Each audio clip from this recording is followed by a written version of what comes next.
ঘুরে বেড়ানো দরকার, কারণ আমাদের আসলেই আমরা সেই সকালে কাজে যাই, রাতের 9টা-10টা কাজ থেকে আসি, আসলে আমরা ধরতে গেলে 4 দেওয়ালে বন্দি থাকি।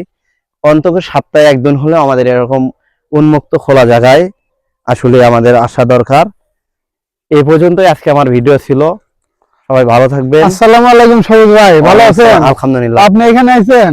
আসলে ভাই আপনি এখানে তো অনেকদিন পর আপনার সাথে দেখা। আপনি কেমন আছেন? আমার পাশে বাসা, এই পাশে আমার বাসা। এখানে আপনার বাসা? জি। যাই হোক, আপনার সাথে দেখা ভালো লাগলো, কিন্তু আসলে এই জায়গাটার পরিবেশ আসলে আমার ভিউ বা নিরিবিলি জায়গা ভাই, এই জায়গাটা কোনো নাই, পার্কের মতো, কিন্তু অনেক চতুর্দিকে অনেক জায়গা। ঠিক আছে দর্শক, এই পর্যায়ে আমাদের মাঝে এক ভাই উপস্থিত হয়েছে। আমরা একটু আমার আসলে অনেক দিনের পরিচিত একজন ভাই, আসলে তার মুখ থেকে শুনবো যে আসলে সেখানে কি করে বা কোথায় জব করে, তার নাম কি।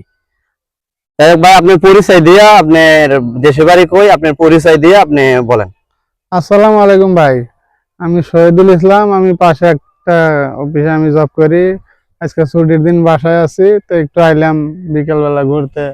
জায়গাটা অনেক পছন্দের জায়গা, নিরিবিলি জায়গা, আপনারাও আসলে আসতে পারেন। এই জায়গা হচ্ছে গাজীপুর সিটির ভিতরেই। আসলে এই জায়গাটা তো মূলত যদি আশেপাশে আমাদের যারা আসলে জব করে বা যারা এরা যদি আসে, তাহলে কিভাবে আসতে হবে একটু বলেন। কিভাবে আসতে হবে, আপনার এই জায়গাটা মূলত শ্রীপুর বাস স্ট্যান্ড থেকে নামেই এখানে পরিচিত আছে মায়ানগর। মায়ানগর হিসেবে জায়গা পরিচিত আছে।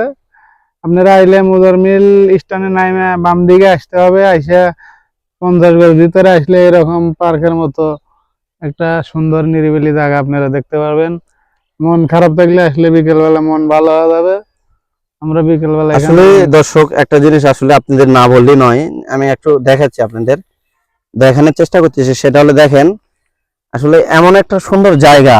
দেখেন আপনারা, আসলে আমরা আসলে বাঙালি, আমরা শুধু কক্সবাজার, সেন্ট মেনি বা কুয়াকাটা এগুলো জায়গা নিয়ে, কিন্তু আমাদের আশেপাশে আসলে এরকম উন্মুক্ত যে আসলে নিরিবিলি জায়গা আছে, আসলে সেই জায়গাগুলো আমাদের আসলে ঘোরা দরকার, দেখা দরকার। আসলে আজকের ভিডিও আসলে এই পর্যন্তই। আপনারা